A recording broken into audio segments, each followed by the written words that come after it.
Okay, we got 4 more to go. 1 more hour before midnight. I hope I can get it done before midnight. SCP trivia question: what is the largest thought a human can contain inside their minds? Is this an SCP I have not read yet, or is this something like I have already read and I'm supposed to remember? The phone bill.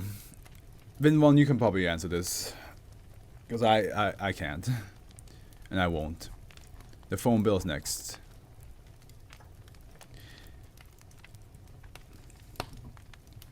Safe. Since 2nd July 2010, SCP-1866 is stored at Site 20, Building C, Room 1980. Wait, 19. Oh, what am I doing? I'm not saying 19. I want to say 184A. In a cardboard box measuring 140 centimeters times 140 centimeters times 146 centimeters.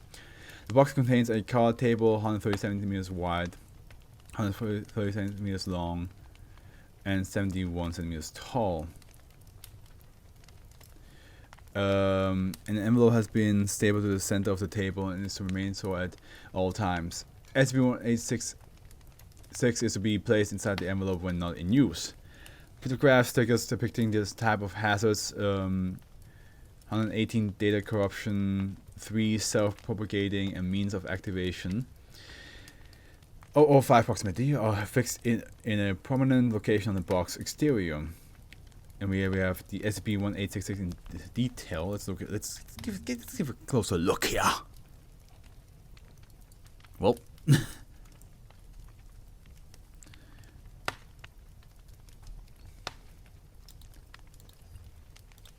the entrance to the containment room must have a sign warning visitors to leave all objects, including writing implements and clothing, out of the room. Employees with certain kinds of prosthetic devices or tattoos are prohibited from viewing or experimenting on SCP-1866 under any circumstances by order of 052. For a complete list of personnel restrictions, see Document 1. Room 183A contains unmarked surgical scrubs, a changing area, and lockers for researchers' personal items. All records in the containment room or adjacent rooms must record dates using the name of the month, example November, instead of abbreviating it as a number 11. Researchers wishing to bring any object, including experiment logs, in the containment area or wishing to conduct any experiments involving SCP-1866 must first receive permission from the Level 4 researchers responsible for Building C. Description: SCP-1866 is a single piece of paper measuring 21.6 times 27.9 centimeters, visually indistinguishable from a bill from a telecom provider, redacted. When it comes within approximately 60 centimeters of susceptible dates and or times written in certain formats, it alters said dates and times in a specific and predictable pattern, overriding magnetically stored data and physically altering printed or handwritten data. Interested personnel are directed to Appendix 1866-A below for information on the pattern of the date alteration. This knowledge is not necessary for containment, but may be valuable to personnel wishing to make their personal documents more resistant to SCP-1866 containment breach. Human memory is unaffected by SCP-1866. Altered documents and devices can propagate the effect to others, though with a smaller and more variable range measured between 31 and 40 centimeters. Wireless networks, fiber optic cable, and other forms of long-distance data transmissions do not appear to act as vectors. The effect is transmitted instantaneously and has not been blocked or attenuated by any materials tested to date. When isolated, affected items lose their ability to spread the effect and are effectively neutralized with something just weird. Within 48 hours. However, the data is in the neutralized item remains altered, and second, adjacent affected objects continuously re-affect one another unless placed outside one another's radius of influence. Successful neutralization therefore requires the separation of affected objects from all other by a distance of at least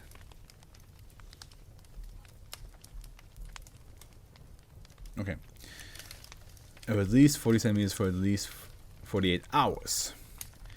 Footnote says, that's a big footnote, for purposes of propagating the effect, any sheet of paper with one or more altered dates on its count as an object, even if sheets are...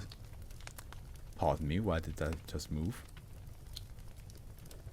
Even if sheets are stapled, paper clipped, or bound together, and the radius of influence of any affected object extends up to 40 centimeters from all points on its surface, not from its center of mass. Computers and other electronic devices typically contain multiple vulnerable components which can be separated and consequently tend to remain affected and contagious until completely destroyed or disassembled. Utilized objects are no longer vulnerable to the effect unless a new time or date is written on or encoded in them.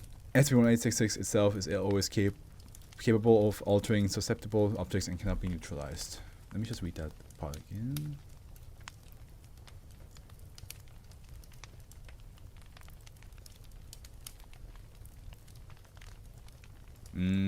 Gotcha, okay. I understand a bit more now.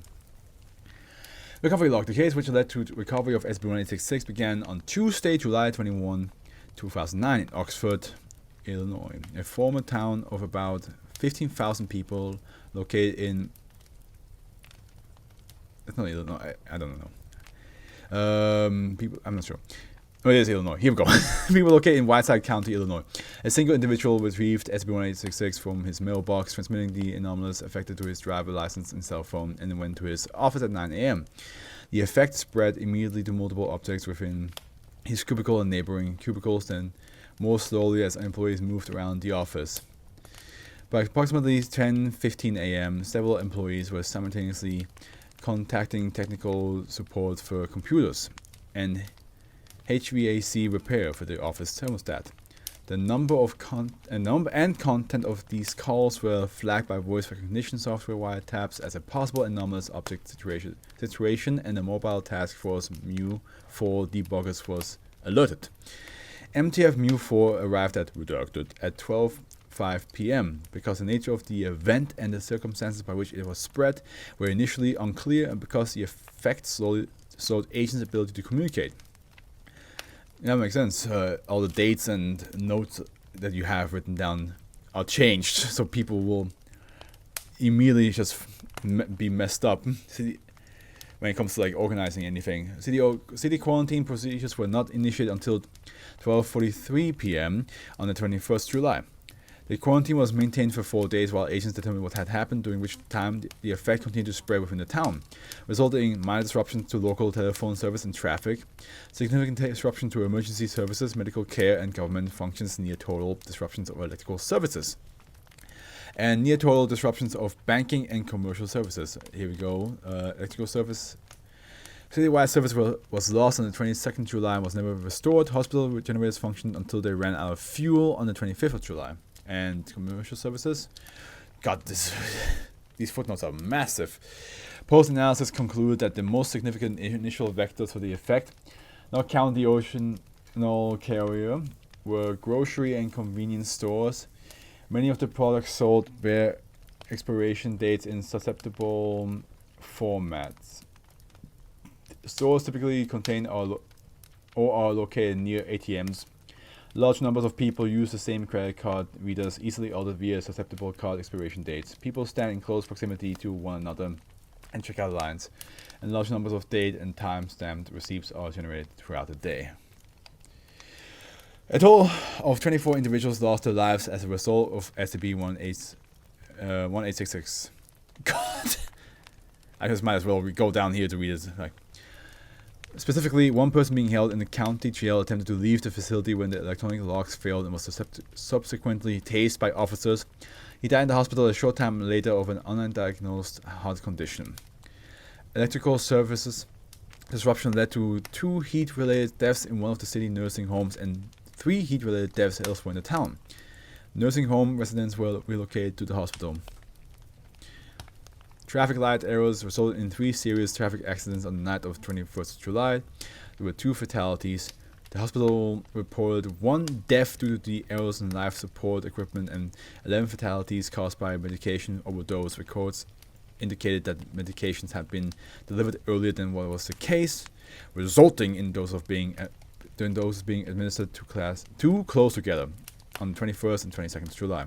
And 2 persons died in the person died in a fire at a public library in the late afternoon on July 21st, and 2 more died on 25th July of fire-related injuries. The fire cause is unknown. A contributing factor is that several electronic security systems reported false alarms when first exposed to the SCP-1866 effect, greatly increasing response times for city police and fire departments between 4:15 p.m. and 7 p.m. on the 21st July. And now back to up here. Agents provided regional, state, and national media with a slightly altered version of cover story 24A to explain the quarantine and subsequent destruction of the town. Persons known to have been present in the redacted office during the initial outbreak were questioned prior to relocation, enabling agents to identify the initial carrier of SCP-1866. Residents were then given Class A amnestics and relocated to Foundation communities Kilo and Lima. All structures and objects within the town, save the objects in the initial carrier's home, were examined for data relevant to the investigation, then either incinerated or pulverized over a period of 3 weeks. Raising of structures required an additional 2 weeks. Cartographic, historical, and governmental records have been altered when possible, with the permission of the relevant authorities. And back down here, because I saw there's a long-ass footnote. Foundation personnel have revived the cartographic records of commonly consulted internet sources to indicate that Oxford was formerly located in Henry County, Illinois, approximately 100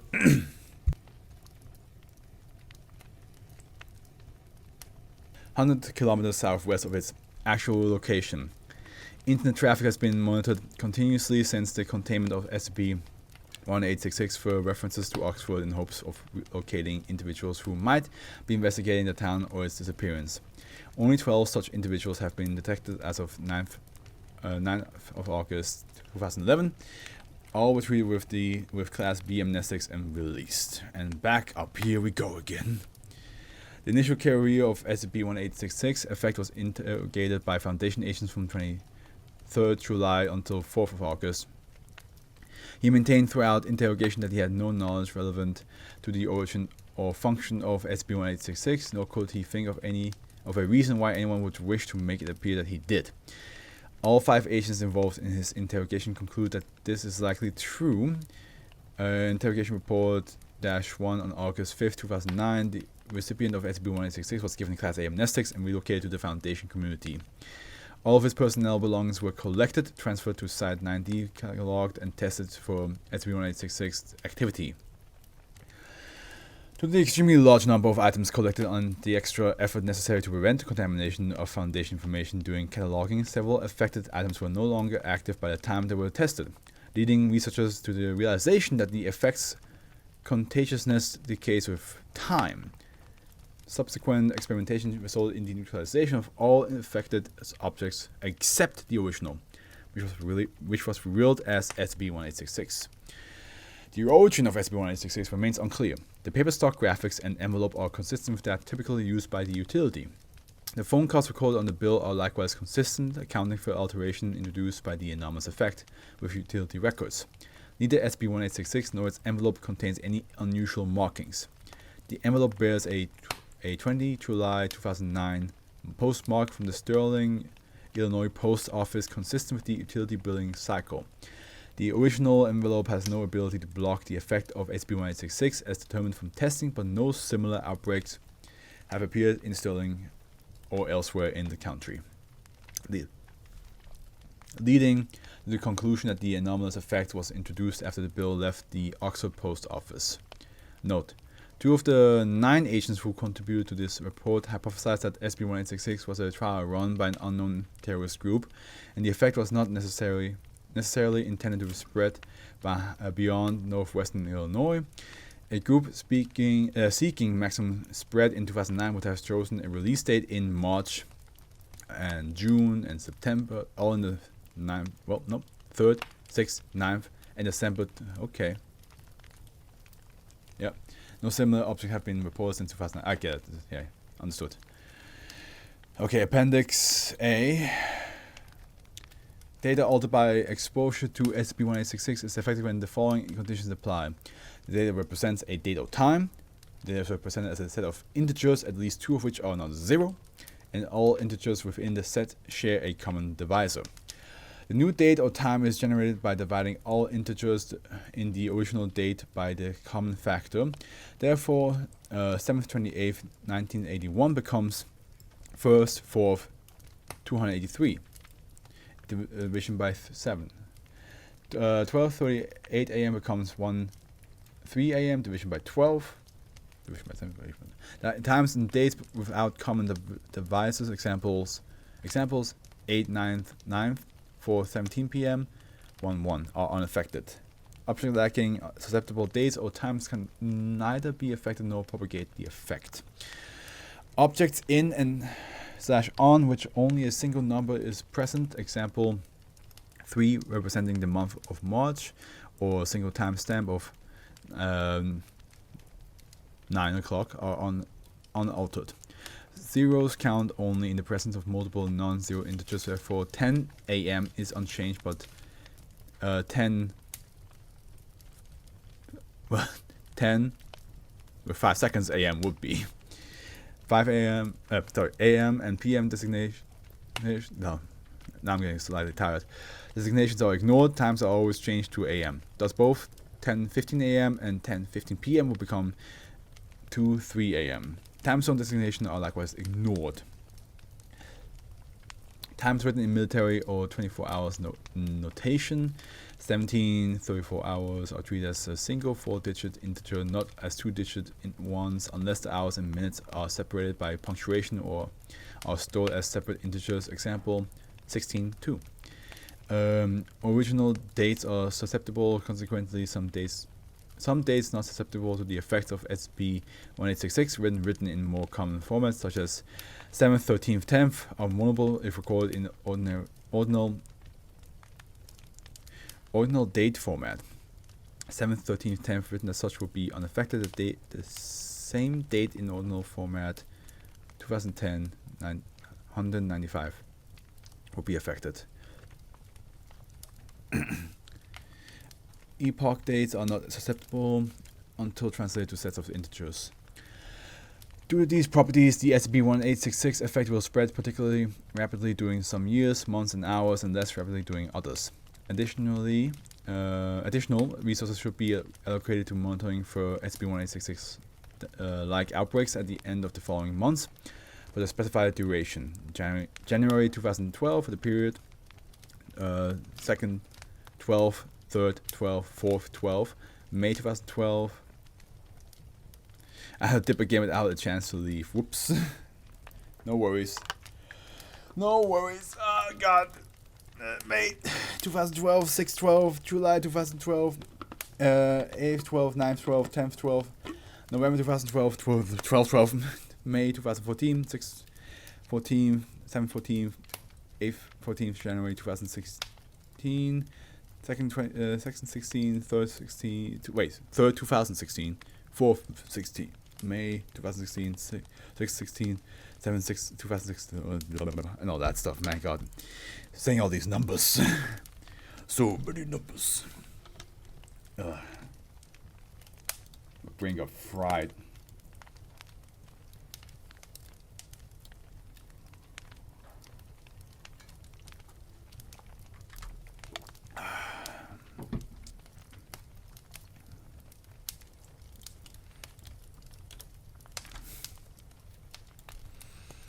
Whew.